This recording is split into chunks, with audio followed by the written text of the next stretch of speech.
사람마다 살아가면서 안 만났으면 하는 사람들이 있을 것입니다. 예를 들면 강도가 되겠죠. 안 만나야 되죠.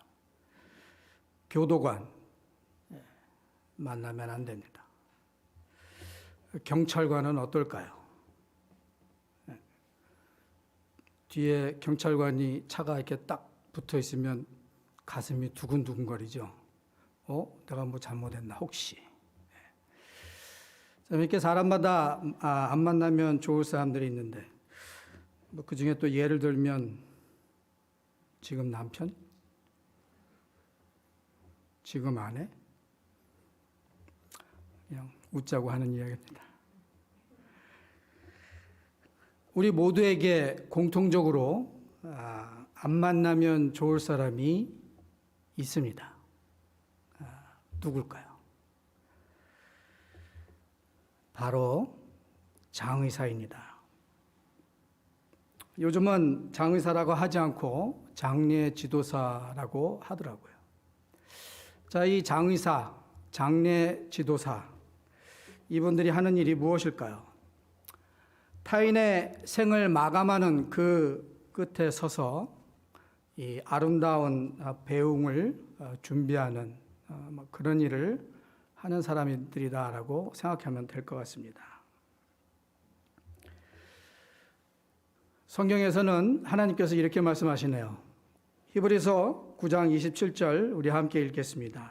한 번 죽는 것은 사람에게 정하신 것이요 그 후에는 심판이 있으리니. 코로나 사태가 시작되면서 서부 캘리포니아 쪽에서 참 이 상황이 심각해질 것 같았는데 의외로 그 상황이 동쪽 이 뉴욕 시티에서 아주 상황이 감염자가 막 많이 늘어나고 또 감염자가 많이 늘어나면서 또 사망자도 많이 늘어나는 그런 상황이 됐었죠. 지금은 좀 소강 상태에 있습니다만 그 당시에 심각한 상황은 사람들에게 커다란 공포심을 가져다 주었을 것입니다.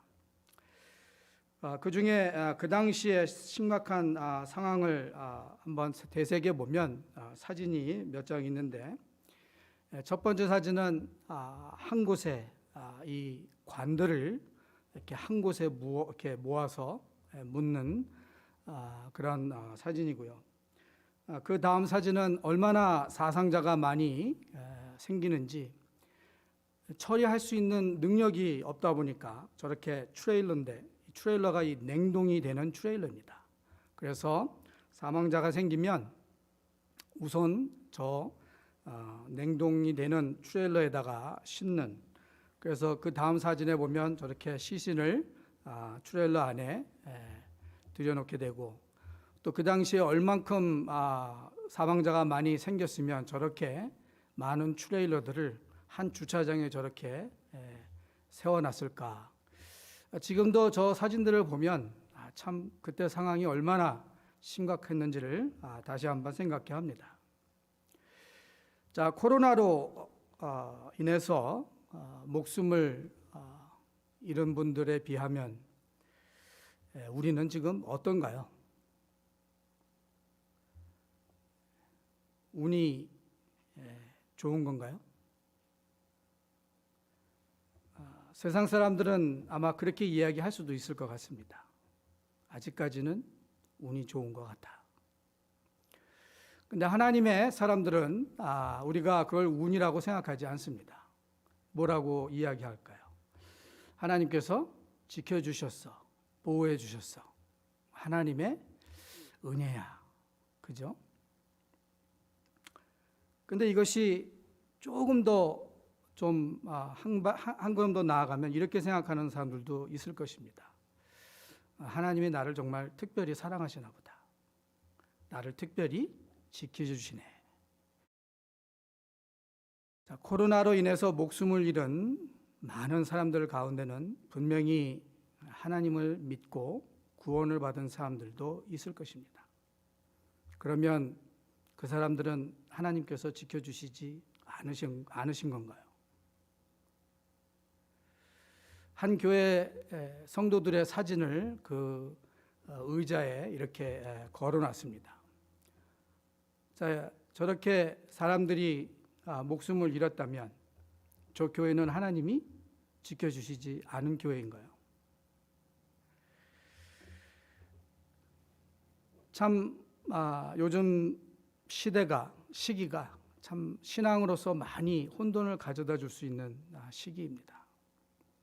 이러한 상황에서 우리가 찾을 수 있는 참 한 가지 좀 궁금한 점에 대해서 예수님께서 참 잘 설명해 주셨는데 요한복음에 나타나 있습니다.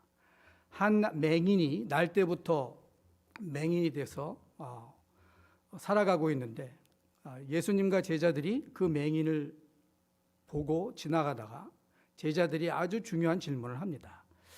주님, 저 맹인이 저렇게 맹인으로 태어났는데 저게 저 사람의 죄입니까? 아니면 부모님의 죄입니까? 이때 예수님께서 굉장히 중요한 그 질문에 답을 이렇게 해주셨습니다. 요한복음 9장 3절 말씀. 자, 우리 함께 읽겠습니다. 예수께서 대답하시되 이 사람이나 그 부모의 죄로 인한 것이 아니라 그에게서 하나님이 하시는 일을 나타내고자 하심이라. 나를 더 하나님이 사랑하시는 게 아니에요. 하나님의 뜻이 따로 있는 것입니다. 코로나로 인해서 목숨을 잃은 사람들이나 아직 살아남아 있는 우리나 다 하나님의 뜻이 있다라는 것입니다. 혹여 하나님의 뜻이 여러분 가운데 넌 오늘 하늘나라로 와야 돼라고 한다면 그런 하나님의 뜻을 받아들이실 수 있겠습니까?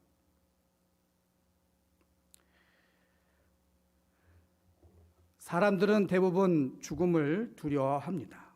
왜 그렇습니까?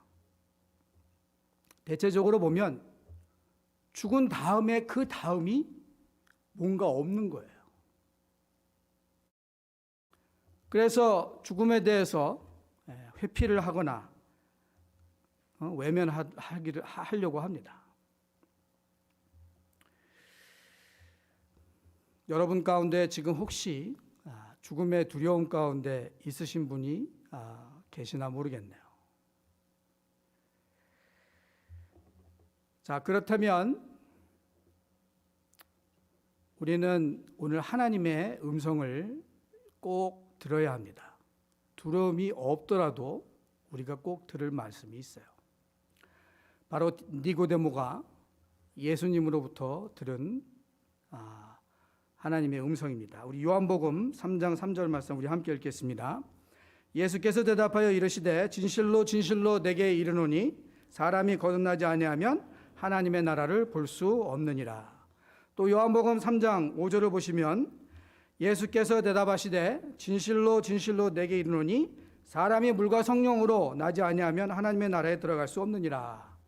그러시면서 요한복음 3장 7절에 정말로 중요한 말씀을 다시 간략하게 하십니다. 우리 함께 읽겠습니다. 요한복음 3장 7절 말씀. 내가 내게 거듭나야 하겠다 하는 말을 놀랍게 여기지 말라. 거듭나셨습니까? 구원의 확신을 가지고 계시나요? 구원의 확신을 가지고 계신다면 오늘 본문을 통해서 우리는 하나님의 뜻을 어떻게 우리가 이루며 살아갈지를 생각해 볼 수 있을 것입니다. 혹여 구원의 확신이 없는 분들이 있다면 오늘 본문을 우리가 살펴보면서 내가 왜 거듭나야 하는지를 한번 좀 심각하게 진실로 한번 생각해 보시기를 바랍니다. 오늘 본문은 예수님께서 세리 마태를 부르시는 장면입니다. 예수님께서 세리 마태를 만나시고 딱 하신 말씀이 한 말씀입니다. 나를 따르라. 그 나를 따르라 하는 예수님의 말씀에 세리 마태가 예수님을 따라 나섰고 그리고 예수님의 제자가 되었습니다. 자, 그렇다면 우리는 이렇게 생각해 볼 수 있습니다. 내가 예수님을 믿습니다. 그것은 내가 예수님을 따라갑니다라는 것으로 우리가 생각할 수 있습니다. 자, 예수님께서 나를 따르라라고 말씀을 하셨는데 무슨 의미로 그 말씀을 하셨을까요? 나를 따르라 해서 예수님을 따랐는데 과연 어떤 것을 우리가 기대해야 할까요? 중요한 것은 예수님을 따르는 것이 진짜 믿음이라는 것입니다. 예수님을 따르고 난 후에 어떤 현상, 그것이 믿음이 아니라 예수님을 따르는 것이 진짜 믿음이라는 것이에요. 그러면서 오늘 본문을 보면 예수님을 따라갔을 때, 진짜 믿었을 때 나타나는 현상이 세 가지가 있다라는 것을 우리에게 보여주고 있습니다. 첫 번째로 진짜 믿음이 나타날 때 나타나는 현상은 예수님이 중심이 되신다라는 것입니다. 9절, 본문 9절을 다시 한번 읽겠습니다. 예수께서 그곳을 떠나 지나가시다가 마태라 하는 사람이 세관에 앉아 있는 것을 보시고 이르시되 나를 따르라 하시니 일어나 따르니라. 그 당시에 이 마태라는 사람을 좀 생각해 볼 필요가 있습니다. 그 당시는 이스라엘이 로마의 속국이었습니다. 그래서 이스라엘은 이 로마에게 이 세금을 바쳤어야 해요. 자, 그 일을 한 사람 중에 한 사람이 바로 마태입니다. 자기 민족, 자기 백성들에게 세금을 걷어서 로마에게 바치는 일. 근데 그것만 한 게 아니라 세금 플러스 알파를 했다는 거예요. 여기서 알파는 자기 몫이에요. 자, 그렇게 세금을 걷어들이는 세리 마태를 보고 사람들이 어떠한 반응을 보였을까요? 그 사람을 어떻게 생각했을까요? 저런 매국노, 그죠? 파렴치한 놈, 도둑놈. 자, 아마 그래서 그 당시에는 이 세리라는 이 타이틀이 아마 이 도둑과 아마 비슷한 말이 되었을 것입니다. 사람들이 증오하고 아마 세리 마태 그러면 야 마태 저기 온다 그러면 아마 피했겠죠. 저런 놈하고 어떻게 말을 섞어. 그런데 이 세리 마태의 입장을 보면 아주 안정적인 직업을 갖고 있는 거예요. 세금도 걷고 자기가 걷고 싶은 자기가 쓸 돈도 걷고 그것처럼 안정적인 직업이 어디 있겠습니까? 그냥 가서 돈만 거두면 되는 거예요. 그런 삶을 살고 있는 세리 마태에게 한날 예수님이 찾아오시고 나를 따르라. 그리고 그 마태가 예수님을 따라갔습니다. 예수님이 세리 마태를 처음 만나시려고 이렇게 걸어가시면서 그 세리 마태에게 가까이 갈수록 그 주변에 있는 사람들이 그걸 보고 무슨 생각을 했을까요? 야, 저 매국노, 저 날강도 같은 놈, 우리 세금 걷어서 저 로마에 바치는 저놈. 야, 예수님이 그냥 한번 크게 혼쭐 내지 않으실까? 아마 그런 기대를 했을 것 같은데 예수님이 의외로 뭐라고 하셨어요? 나를 따르라. 이해가 안 되는 거죠. 야단치고 호통치고 그런 일 하면 안 되라고 했어야 할 예수님이 그 세리마태에게 나를 따르라라고 했습니다. 어떻게 저럴 수가 있지? 자, 이런 계기를 통해서 세리마태가 변화가 되었습니다. 세리마태는 예수님을 만나기 전에 일 중심의 사람이었어요. 일 중심이란 말이 자기 중심이라는 말도 되지만 오히려 일 중심이라는 것이 오히려 더 다가오는 것 같습니다. 자, 일 중심이 무엇인가 하면 나를 표현하는 거예요. 나를 표현하는 것이 일이다라는 것이 그것을 나는 일 중심의 사람입니다라고 이야기하는 것입니다. 여기서 일은 건전한 게 아니에요. 거의 상당 부분 욕심입니다. 그래서 나는 욕심이 많은 사람입니다라고 표현하기는 좀 어려우니까, 체면이 있으니까 나는 일 중심의 사람이에요라고 이야기하는 거죠. 자, 이렇게 일 중심의 사람이었던, 자기 욕심의 중심이었던 세리마태의 삶이 어떻게 변했냐면 예수님 중심의 삶으로 변화를 한 것입니다. 자, 예수님을 믿는 사람들에게 당신의 그 삶, 그 당신의 중심에 예수님이 있으십니까? 라고 하면 대부분 다 이렇게 대답할 것입니다. 네, 나의 중심에 예수님이 계십니다. 여러분의 중심에 예수님이 계십니까?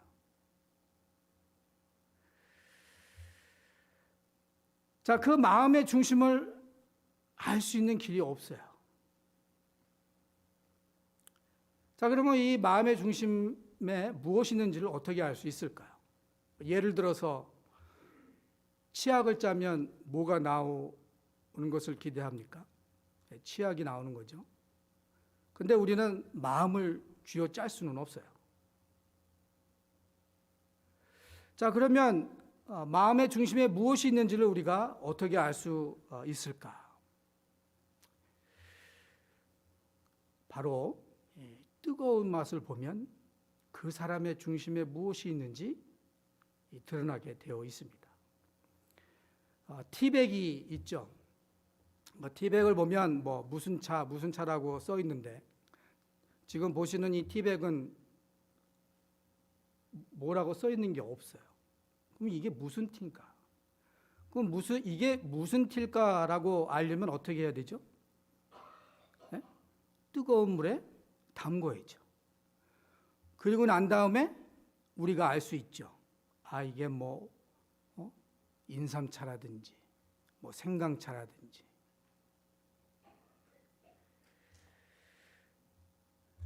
그래서 우리 마음 가운데 정말 무엇이 있느냐, 그것을 알 수 있는 방법은 뜨거운 맛을 볼 때 우리의 마음의 중심에 있는 것이 확 드러나게 되어 있습니다. 마음의 중심에 무엇이 있는지를 보여주신 분이 예수님이세요. 예수님이 십자가를 지셨을 때 그 고통은 이루 말할 수 없었습니다.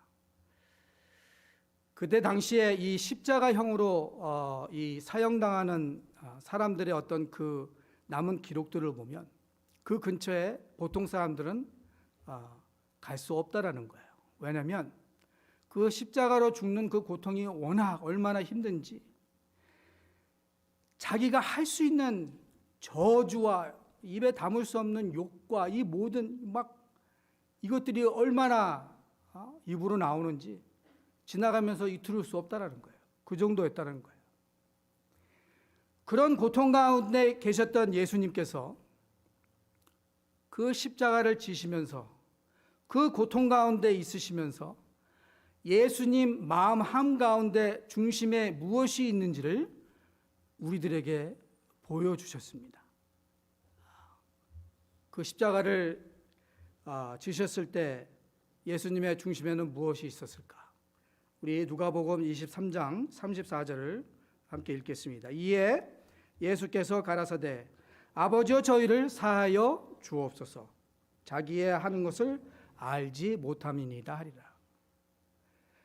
그 아픔과 고통과 정말 그 말할 수 없는 그런 어떤 상황에서 예수님 마음의 그 중심에는 용서와 사랑이 있었다라는 것입니다. 그렇게 얘기할 수 있죠. 그렇지. 하나님의 아들이니까. 그런데 성경에 보면 스데반 집사가 이 스데반 집사를 얼마나 사람들이 증오를 했는지 그 증오의 마음이 돌을 들어 그 돌을 던져서 쳐 죽이는 그러한 상황에 있던 이 스티브 집사, 그의 마음 가운데 중심 가운데 무엇이 있는지를 우리들에게 보여주는 것이 사도행전 7장 60절에 나타나 있습니다. 자, 사도행전 7장 60절을 우리 함께 읽겠습니다. 주여 이 죄를 그들에게 돌리지 마옵소서. 누구를 연상케 하나요? 예수님을 연상케 하잖아요.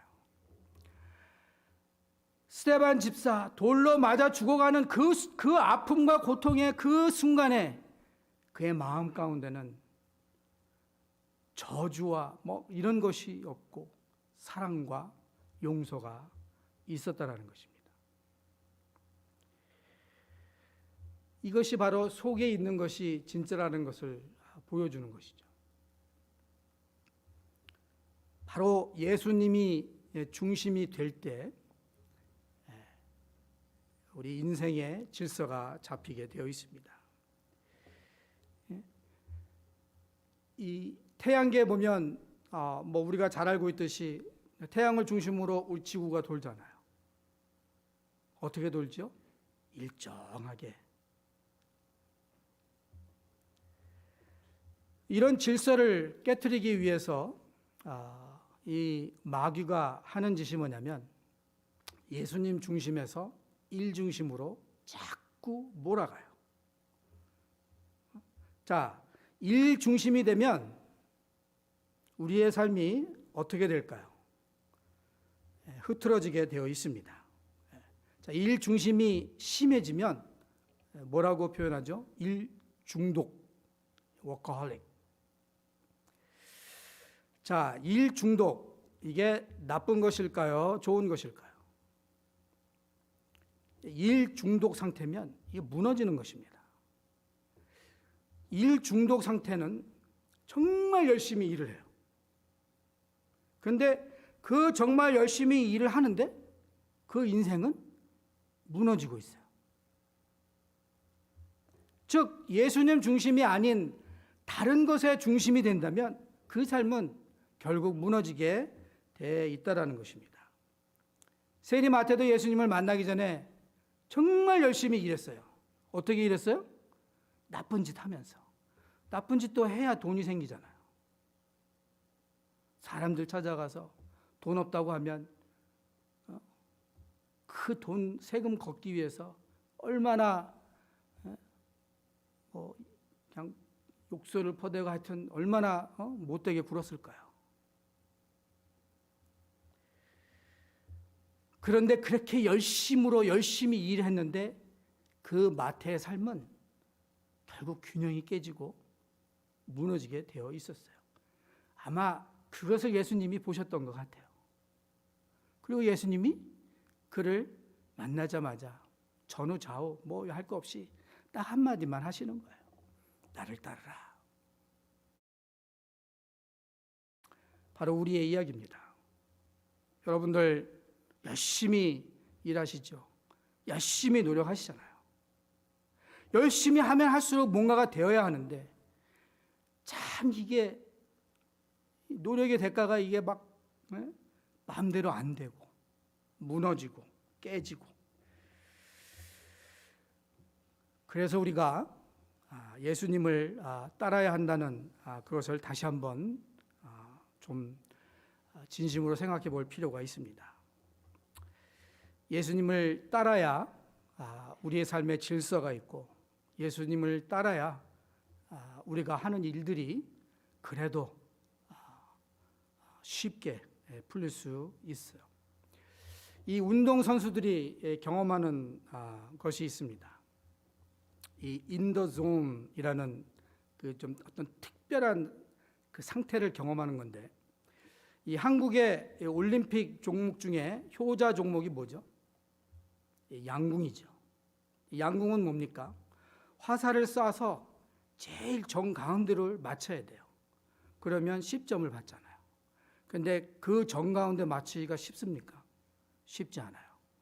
근데 이 양궁 선수들이 막 신기록을 내고 막 그럴 때 보면 가끔씩 이런 얘기를 해요.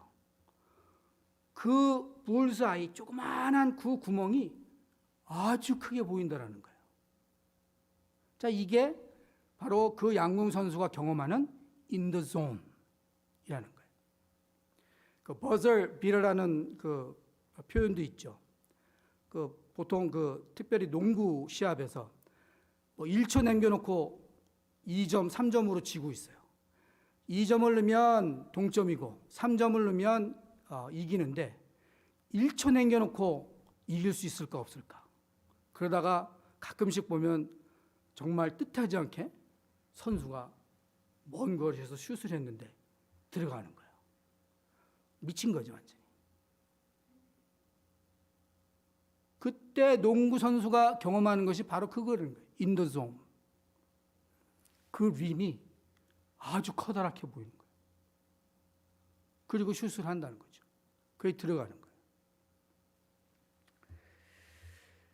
자, 이것이 그저 운동선수만 느끼는 것이 아니라 바로 우리도 그것을 경험하며 살아갈 수 있다는 것입니다.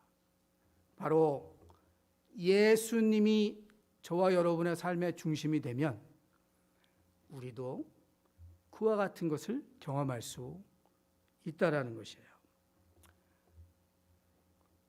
예로 성경에 나와 있는 것입니다. 베드로가 예수님께서 물 위로 걸어오시는 걸 보고 베드로가 어떻게 했죠? 예수님, 저도 물 위로 걷게 해주세요. 근데 실제로 베드로가 걸었습니다. In the zone. 지금 그걸 경험하고 있는 거예요. 그런데 그걸 경험하고 있다가 주변을 보니까 바람이 불고 파도가 치니까 어떻게 됐죠? 그 마음에 두려움이 생겨서 결국 물 가라앉지 않습니까? 그때 예수님께서 다시 건져주시죠. 이것이 그저 베드로였기 때문에 그가 경험할 수 있었다라는 것이 아닙니다. 예수님의 중심이 되면 우리도 이런 인더존 그런 경험을 충분히 할 수 있다라는 거예요. 꼭 무슨 특별한 어떤 날, 특별한 어떤 이벤트 때문에 생기는 것이 아니라 평범한 삶에서도 이것을 경험할 수 있다는 것이에요. 사도행전 1장에 보면 예수님께서 승천하신 다음에 또 베드로가 나오는데 베드로가 복음을 증거했습니다. 그리고 3,000명이 회개를 하는 거예요. 굉장히 센세이션한 이벤트였죠. 그런데 사도행전 28장에 가면 뭐 주변 상황이 뭐 이렇게 막 특별한 일이 없어요. 근데 사도 바울이 복음을 증거하니까 사람들이 변화받는 것을 보여줍니다. 그 뭐죠? 평범한 어떤 삶 속에서 사도 바울은 자신이 할 수 있는 그 사역에서 사람들이 변화받는 인더존, 그것이 바로 평범한 삶 속에서도 나타난다는 것입니다.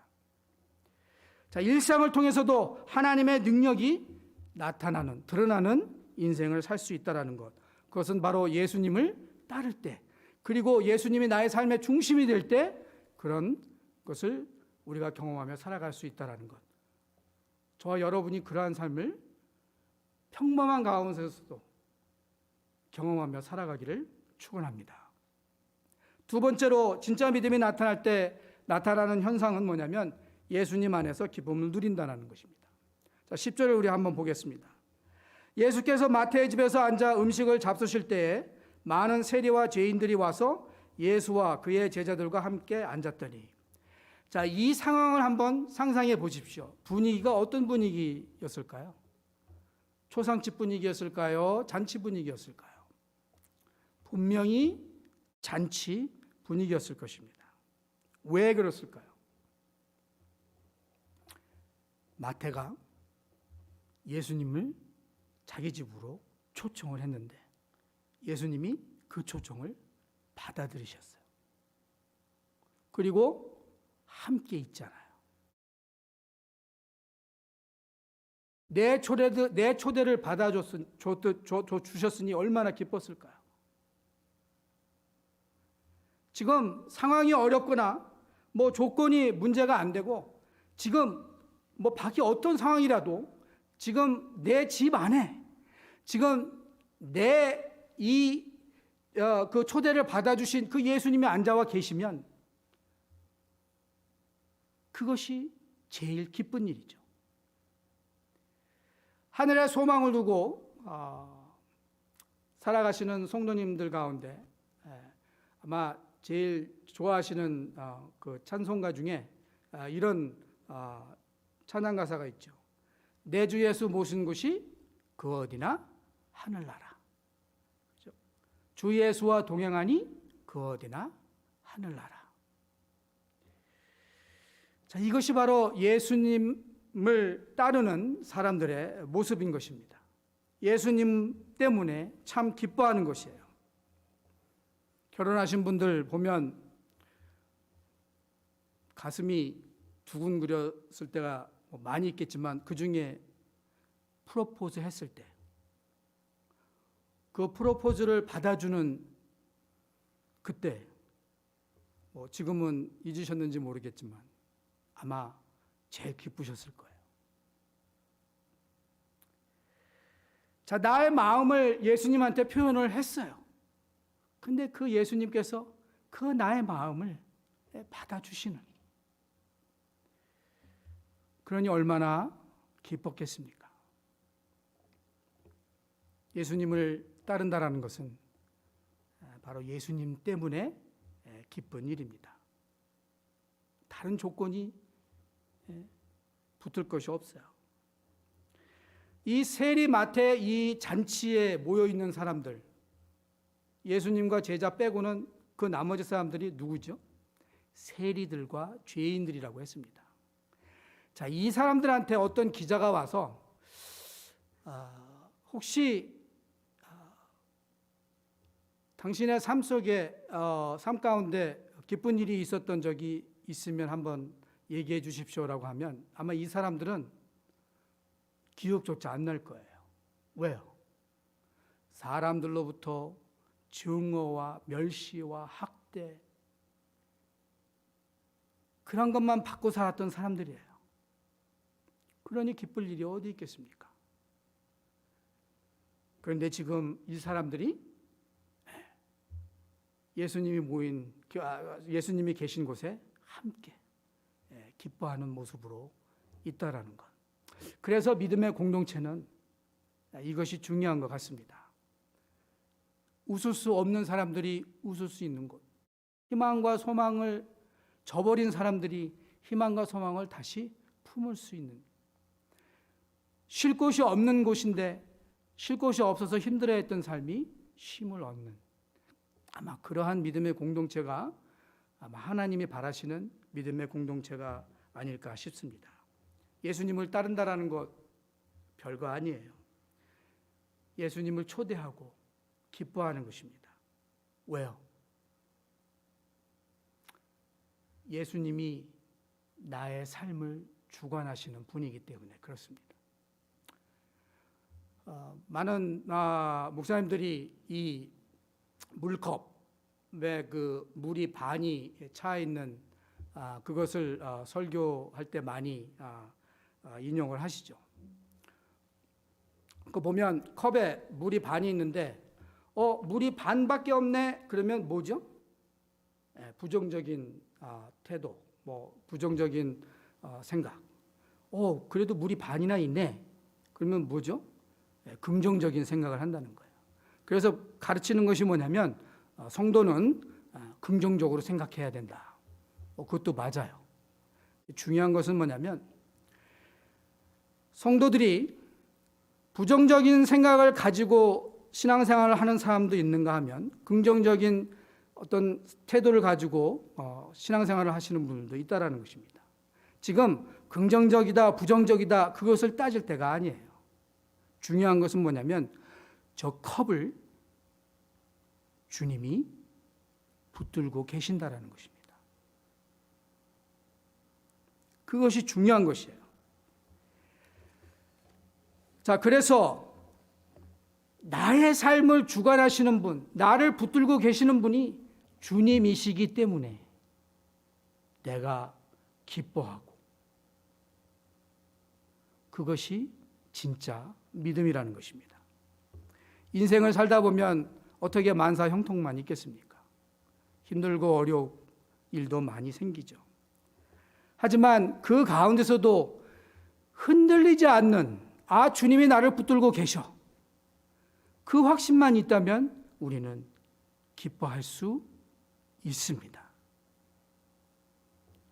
예수님이 나를 붙들어 주시기 때문에 내가 기뻐하는, 지금 힘들고 어려운 시기지만 그래도 내가 기뻐할 수 있는 그러한 성도들이 되기를 축원합니다. 마지막 세 번째로 진짜 믿음이 나타날 때 나타나는 현상은 뭐냐면 예수님을 소개하는 것입니다. 그 10절을 다시 보시면 그 10절에 세리 마태의 집에 누가 예수님과 제자를 빼면 누가 있다고 그랬죠? 세리들과 죄인들이었어요. 근데 이 사람들이 그냥 왔을까요? 분명히 세리 마태가 초청을 했을 것입니다. 왜 초청을 했을까요? 마음에 기쁨이 있어요. 너무 좋은 거예요. 자기 혼자 예수님과 앉아 있는 것도 좋은데 이걸 어떻게 나만 지금 주변에 보니 정말 힘들고 어렵게 살아가는 사람들이 있는데 같은 세리들, 죄인으로 취급받는 사람들 다 초청해서 함께 기쁨을 나누자.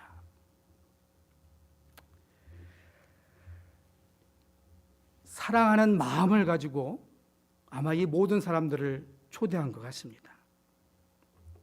아무리 좋은 이야기도 사랑이 없으면 전달이 안 돼요.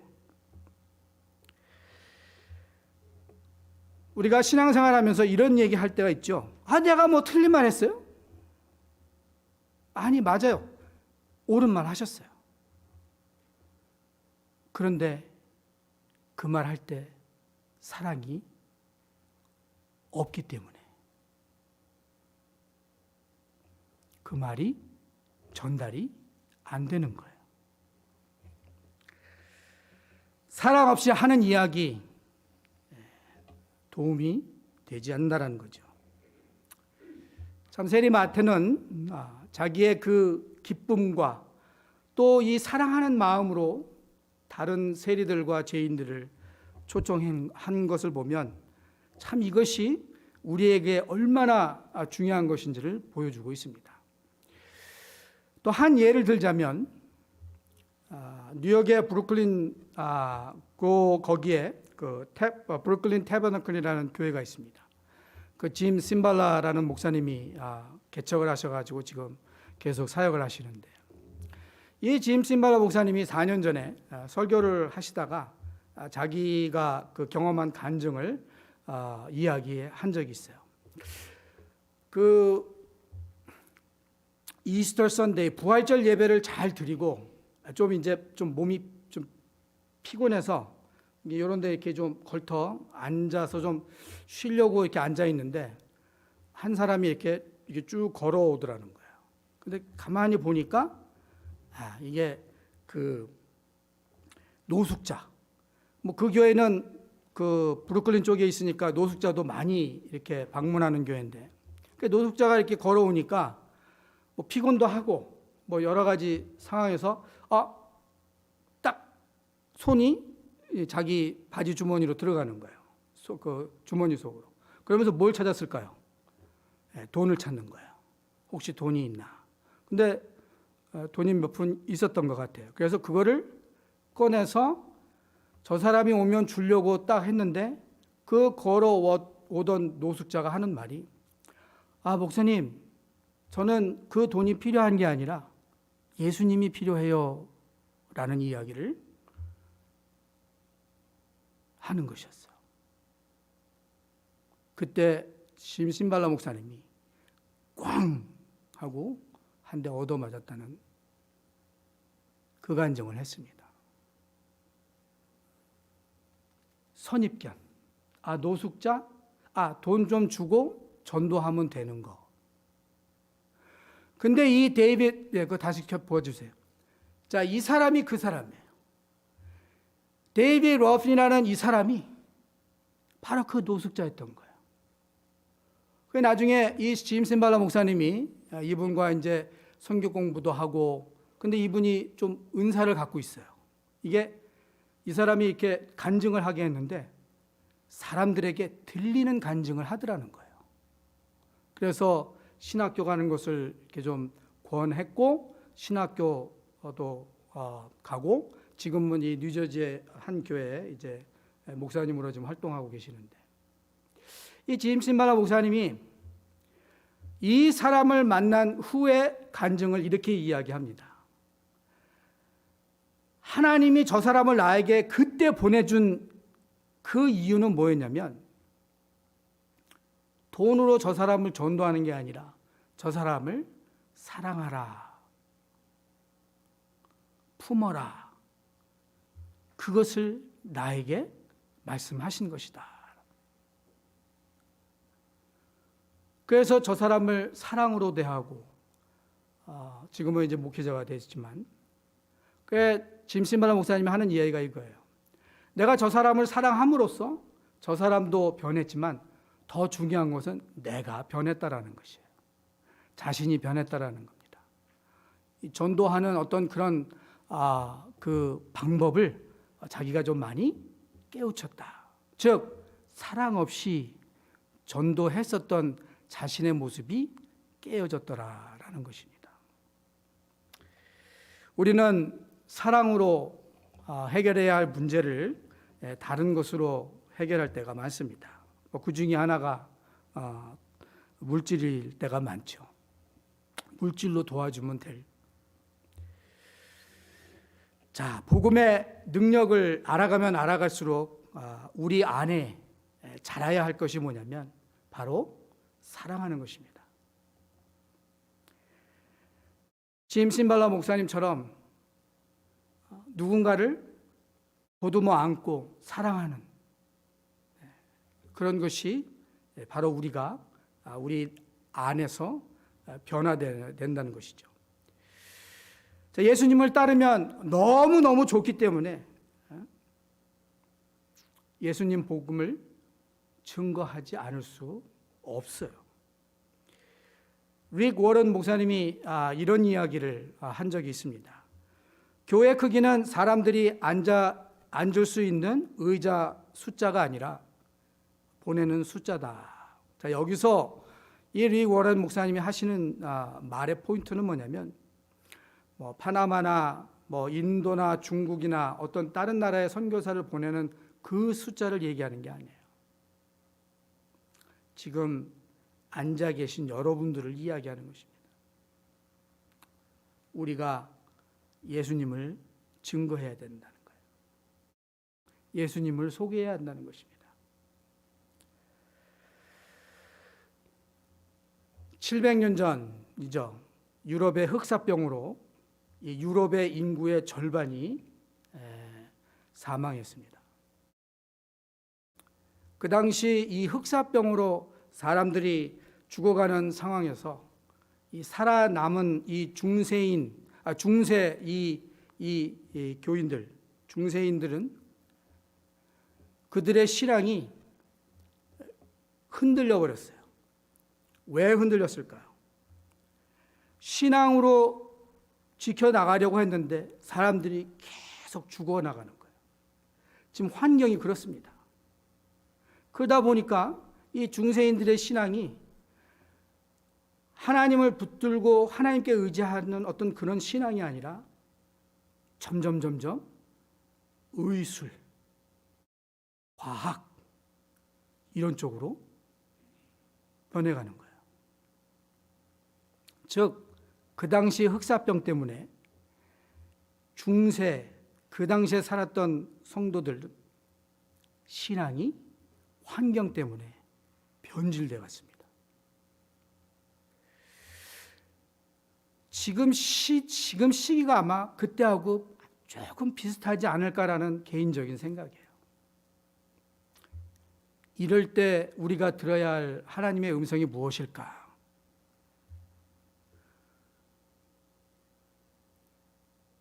나를 따르라. 그 말씀인 것 같아요. 살아계신 하나님의 아들이신 예수 그리스도께서 직접 하신 진리의 말씀. 나를 따르라. 그런데 우리가 아무리 이 진리의 음성을 듣는다 할지라도 순종하는 걸음이 없으면 무용지물이라는 것입니다. 우리가 착각하며 신앙생활 할 때가 많습니다. 주일날 와서 수요 예배 때 설교 듣고 또 성경 공부도 하고 그러면 우리 스스로 거룩해져 가는 것 같아요. 그러나 거룩의 완성은 진리를 듣는 것으로 끝나는 것이 아닙니다. 순종의 발걸음이 있어야만 그 거룩이 완성이 되는 거예요. 우리가 성경 말씀 듣고 뭐 하다 보면 많은 생각을 하고 참 좋은 생각들을 많이 해요. 그런데 정작 순종의 발걸음이 없다라는 것이 현실이라는 것입니다. 그래서 잠언서 16장 9절 말씀을 우리가 좀 다시 한번 되새겨볼 필요가 있습니다. 자, 잠언서 16장 9절 말씀 우리 함께 읽겠습니다. 사람이 마음으로 자기의 길을 계획할지라도 그의 걸음을 인도하시는 이는 여호와시니라. 걸음이 없는 인생, 즉 열매가 없는 인생이라면 아무 의미가 없다라는 거예요. 나를 따르라 그렇게 많이 들었지만 여러분의 그 순종의 발걸음이 가고 있지 않다면 그 진리의 음성이 무슨 의미가 있겠습니까? 말씀을 맺겠습니다. 나를 따르라. 이 진리의 말씀을 따를 수 있는 용기가 있어야 합니다. 그리고 그래야만 능력이 나타나게 돼 있어요. 우리가 전능한 능력을 감당할 비밀이 어디에 있을까? 바로 마태복음 28장 8장에 지상 명령이 있죠. 예수님께서 마지막 하신 말씀. 가라. 그게 첫마디였어요. 가라. 고! 그래서 짐 심발라 목사님이 그 노숙자 데이빗 러핀 그 사람을 안을 수 있었습니다. 이것을 하지 않기 때문에 우리가 힘들게 살아가고 있는 것 같아요. 그저 죽지 못해 살아가는 삶이 아닌가 싶습니다. 자, 예수님이 원하시는 것은 무엇일까요? 의미를 부여하는 인생, 가치를 추구하는 인생, 그게 바로 하나님이 내게 주신 사명을 붙드는 인생입니다. 분명히 우리가 지금 살아있는 그 뜻에는 하나님의 뜻이 분명히 있습니다. 그 하나님의 뜻을 어떻게 살아가시겠습니까? 세리는 영어로 뭐죠? 세리, tax collector. 이 tax collector, 텍스를 모으는 사람이 마태였잖아요. 근데 예수님을 만난 후에 이 마태가 어떻게 변했죠? 가스펠 컬렉터. 그리고 나중에 마태복음을 하나님이 쓰게 하셨어요. 그리고 복음을 증거하게 하셨습니다. 한 가지 소망은 어렵고 힘들지만 우리가 중요한 것, 구원의 확신. 그 확신을 토대로 나를 따르라는 주님의 음성을 우리는 계속 들어야 해요. 그리고 우리의 순종의 걸음이 있기를 바랍니다. 그래서 마태가 하나님 앞에 귀하게 쓰여진 것처럼 저와 여러분도 하나님께 귀하게 쓰임받는 그러한 우리의 삶이 되기를 주님의 이름으로 축원합니다.